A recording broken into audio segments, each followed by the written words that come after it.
Liris Chica, Donnie Pangilinan na parang may misis na.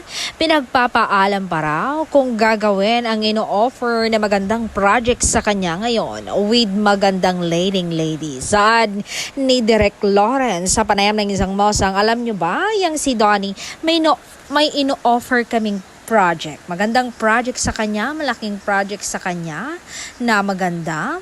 Hindi makayes dahil ikukonsulta pa raw niya sa GF niya, sa misis niyang si Bel Mariano.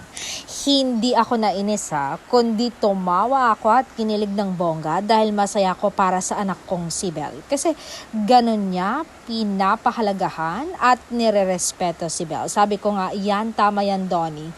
Wala ka nang mahahanap na babaeng tulad ni Bel na napakabuti ng puso.